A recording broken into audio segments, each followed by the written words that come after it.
Harvey, let's move into our Working on Wellness segment today. Working on Wellness is a segment where we partner with the Franklin County Health Department and aim to educate our viewers on a different subject in public health field and how it affects fellow Kentuckians.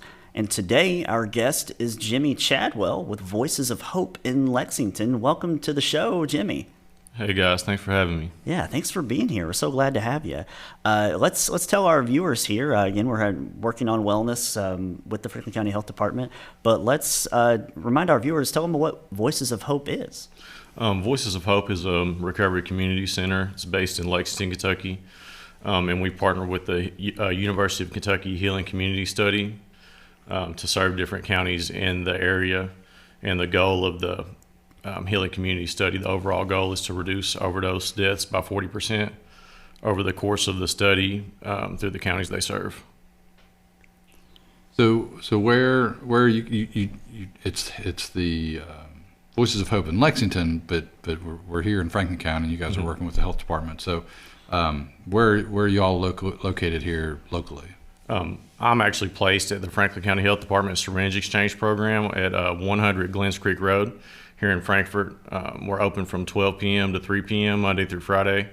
And if you come around the back of the health department, you'll see a tent. And if you walk through the tent, you'll see a window, and you'll see me there from 12 to 3 with my colleagues Marie Winfrey and Jason Ray.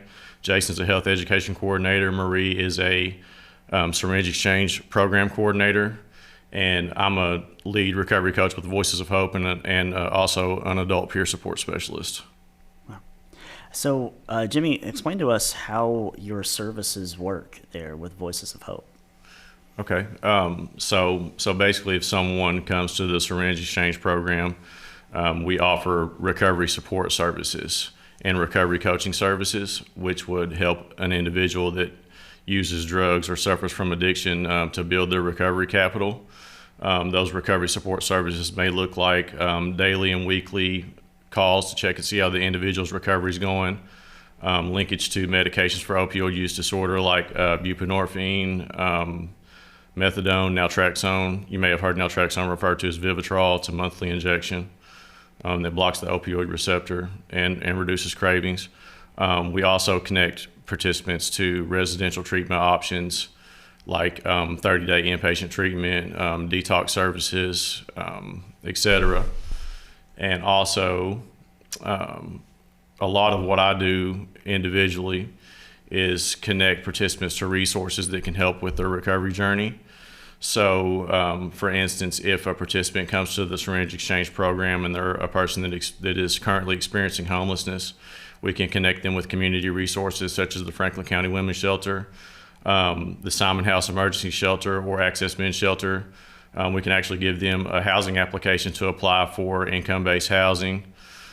If another individual came with a transportation barrier, we have bus passes available at the syringe exchange program that are provided for by the Healing Community Study as well. We have food resources from the Mission Baptist Clinic, which includes bags of food, food vouchers for $75 to the local Save-A-Lot here in Frankfort. We actually have cell phones at times with 2 months of free service. So if an individual has the barrier of communication to continue their recovery journey, we can provide them with a cell phone with 2 months of free service that's paid for by our grant, so they can communicate with their sponsor if they're in a 12-step fellowship, communicate with me as their recovery coach or one of my colleagues, their family, really whatever they need to get their recovery journey started. We have something called a barrier relief program where we can try to alleviate any miscellaneous barrier that might come up for the participant.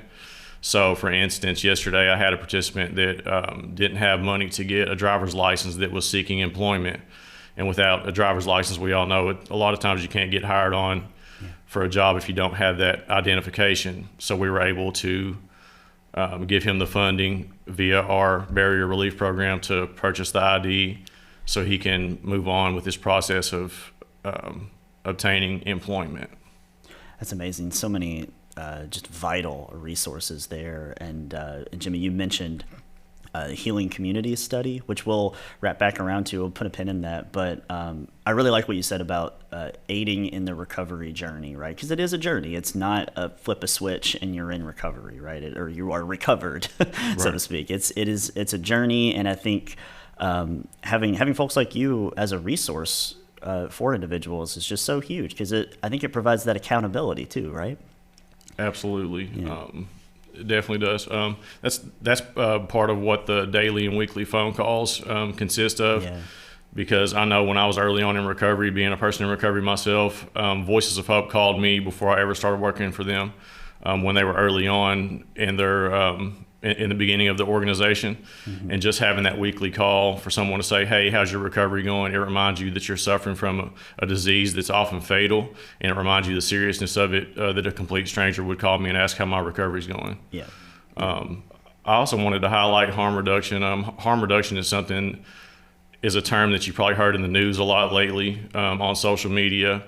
And harm reduction, to me, for me to really completely understand what it was and the need for it, I had to understand how it applied to the community as a whole.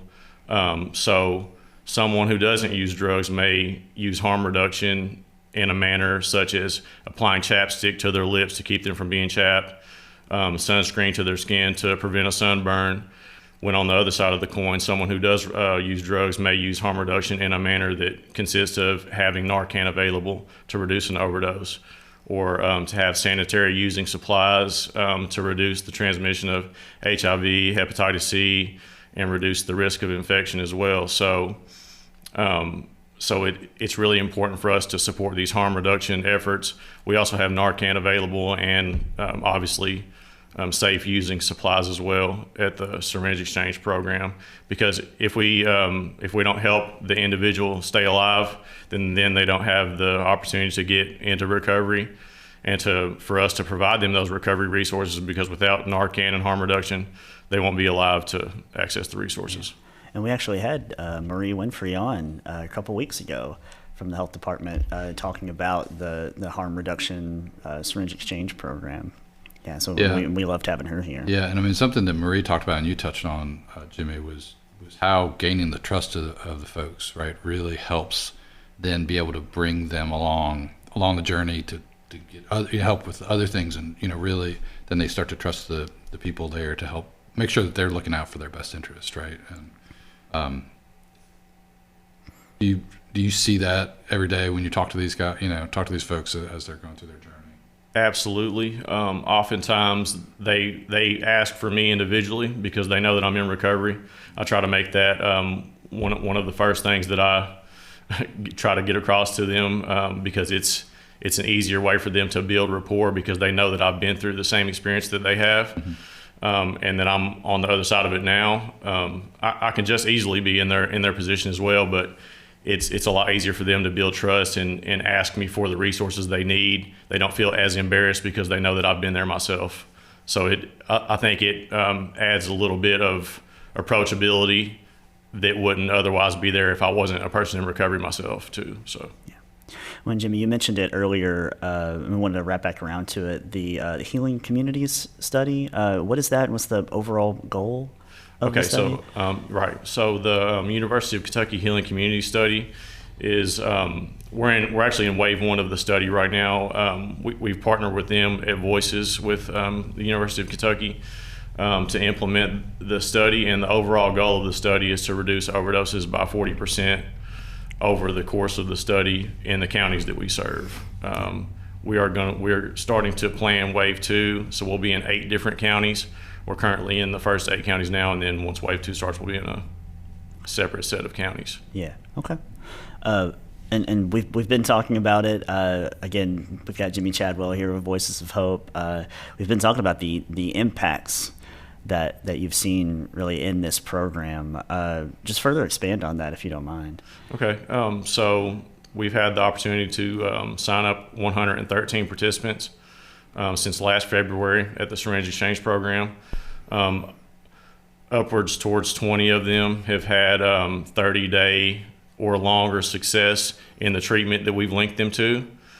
And we've even had a few that have had months of continued and still have continued meaningful recovery since linking them and communicating with them and trying to build their recovery capital. So we're definitely proud of that. All of the resources that we mentioned too, it really takes all of that in a comprehensive approach to help the individual achieve that state. So we're definitely proud of those people that have achieved sustained recovery since being linked. Yeah, you should be. Yeah, it's just excellent. Yeah, you talked about, it sounds like a lot of community partners, right, that are helping with resources or things. How, if somebody out there is watching that is either part of a group that might be able to provide help, or they just individually want to help, what would be, how could they get involved? Absolutely. We have a lot of volunteer opportunities, especially in Lexington, where Voices of Hope is primarily based in Lexington. If you would like to volunteer or help out with any of our efforts, you can visit our website. It's www.voicesofhopelex.org. Or you can reach out to me personally on my work cell. It's 859-684-2338. If you were interested in something more Franklin County centered, I would be the one to reach out to. So feel free to give us a call. Check out our website. We also offer a lot of different recovery meetings, smart recovery meetings in Franklin County that are on Thursdays at 7 p.m. Those are available exclusively virtually for now. All of the links to access those are on the website at voicesofhopelex.org. Awesome. Jimmy Chadwell with Voices of Hope, thank you so much for coming on the show today and talking about this vital program serving Franklin County and Lexington. Thank you so much for being on, Jimmy. Thanks for having me.